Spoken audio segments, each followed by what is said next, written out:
also recording people's material. No, I'm only recording mine. You already know. No, I don't care about Hey, good night, everybody. Welcome to the Rascals Open Mic Comedy Night. How's everybody doing? Excellent.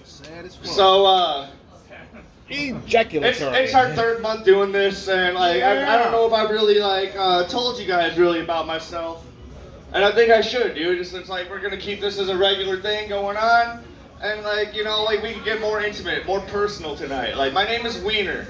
Yes. Yeah. You know like it was given to me my birth. You know I have an older brother. His first name is Big. I have a little sister. Like her name is No. Because that's just how things work sometimes. But anyways, yes, my name's Wiener, dude. I don't need anybody talking to me after the show. Like, I don't want anyone talking to me anyways. But I don't need anybody coming to me and being like, dude, like, what was your name again? Was it Johnson? Wait, no. Richard. Yeah, Richard, dude. You kind of look like a dick. No, dude, like, I'm a wiener, and that's all that I ever am, and all I ever will be. You know, and despite a popular belief, you know, they say you are what you eat. But I am not a pussy, nor am I an asshole. And I do eat both. Sometimes at the same time. But front to back.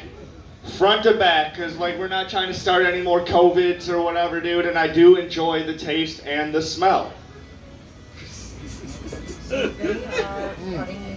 Jeez. Tough crowd tonight. I know. I love it. I love it. That's one for this guy's tissue. Shit. So, I'm going to tell you guys a little bit about my childhood. You know, so like, every day back when I was about 15 years old, I'd get home from school and I'd sit on my front porch and smoke a cigarette because Dragon Ball Z wasn't on yet, and I wasn't a big fan of Ronin Warriors. Oh, what the hell? You know, and so I'm sitting on my front porch smoking a cigarette, and the short bus would drive by my house, and Nate Byerly could possibly be here tonight. I haven't seen that dude in 20 years, but he could possibly be here tonight. I don't know, but he would yell out of the window of the short bus. Be like, you retard! Damn. And I was like, what are you talking about? I ride the regular bus to school. I think you're getting it mixed up. But then I thought about it.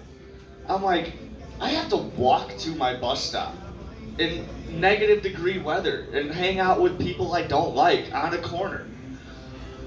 This dude got fucking roadside service every single day. So I think I was the retard.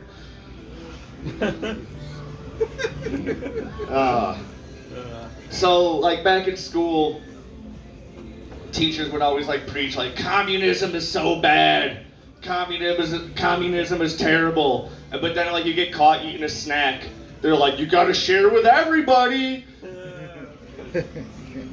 Or like you go into music class and sing, this land is your land, this land is my land.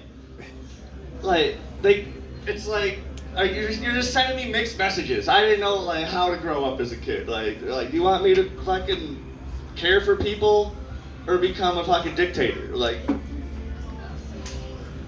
jeez. All right. So a couple of years ago, my sister came out as trans.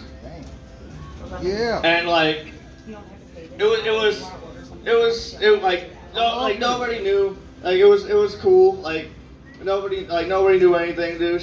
She did it live on like not live, but like posted a whole like Facebook status. I'm pretty sure she came out to other people personally first. But like it was wild. So like it was on July 3rd, 3 days after, like a day before America's birthday, 3 days after Pride Month. I was like, hold on. You kind of missed your chance. You gotta wait till next year to come out. But then I was like thinking on the positive too, like If you want like to order all something her else, like just she give used her to this have like ticket and she'll add the for you. dopest sleepovers when she was a kid. So like I was just like imagining like all her fucking dude friends are all I was like, dude, we've been staying the night at a girl's house this whole time, our whole lives. We could have been like the coolest dudes in school, fucking like but like I don't know, man, it was like heartwarming. But then like so like my stepdad, he's got 2 other daughters that don't really like hang out with him, or they don't talk to him, or whatever. But like my other stepsister does. So like I was all like, dude, just look on the bright side, dude. At least one of your daughters will come and hang out with you. He wasn't having that.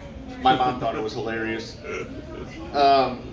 I'm gonna end tonight with a story. This is another story about my childhood. I used to live across the street from like the weirdest motherfucker on the planet, dude. We don't know if this man was like 19 or like 37.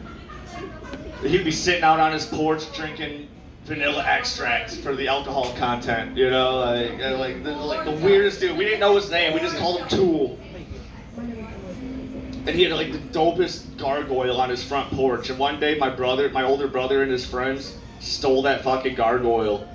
So like in my brother's bedroom, he had the fucking coolest gargoyle for like years. And then like eventually he moved out of the house, moved out to Madison.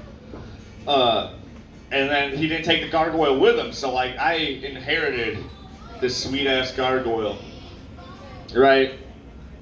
And I took care of it, you know. I would pet it every night before it woke up and broke into a real person at night, and like went out saving the fucking day, of course. You know, because I loved gargoyles. I was always a big fan of the gargoyle cartoon as a kid. So a couple of years go by, my mom and I move out of the house we were living in. We move into a smaller apartment, take the gargoyle with me. I had it sit on my stoop for a while, and then weeks and weeks and weeks go by, and then my gargoyle is missing. My stolen gargoyle was now stolen from me. I wasn't pleased, I wasn't happy, but you know, things move on. But then a couple weeks go by, I'm having a house party, and my buddy asked me if he can invite this gal that he's been talking to. I was all like, yes, absolutely. Like, that sounds like, yeah, the more the merrier. You know, we're having a party. And so he calls her up. He's giving her the address, and you could hear her voice over the phone. She's like, I stole a gargoyle from there once. I was like, get that bitch over here right now. She is my arch enemy. So that she did come over. She did come over, and I was all like, where the fuck is my gargoyle?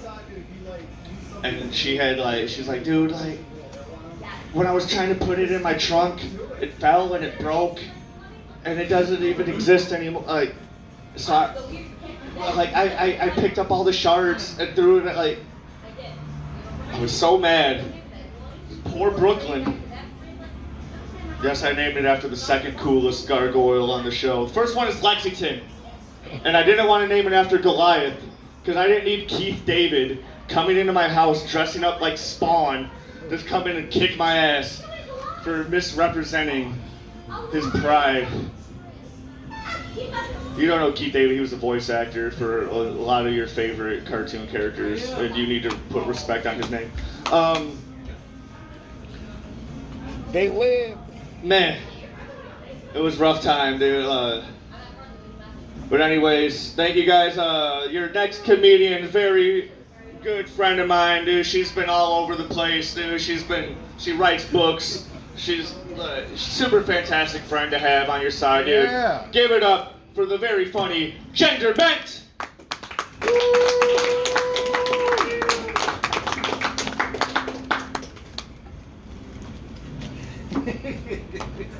Winner. How many minutes do we get?